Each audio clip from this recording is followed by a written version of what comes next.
এটা হচ্ছে আমার হাতের মেহেদি, আমি নিজে নিজে লাগিয়ে নিলাম। আর এখানে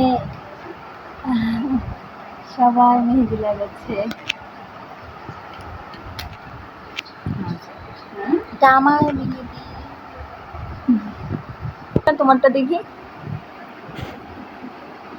অনেক সুন্দর হচ্ছে। নিঝুম দেখি, অনেক সুন্দর।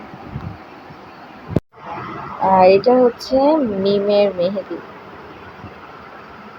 বুঝতেছো কেন? অনেক সুন্দর। তোমার নাম লেখা নেই কেন? কে বলছে না এদের নাম লিখতে? ওরাই তো লিখে দিচ্ছে, আমার ফ্রেন্ডরা। লিখতে হবে। অনেক সুন্দর হয়েছে আসলে। দেখেছো আপু মেহেদি? আয়ান, দেখেছো আপু মেহেদি অনেক সুন্দর। কালকে হয়তো তো আরো কালার চলে আসবে না? এই হচ্ছে আমাদের মেহেদি পর্ব।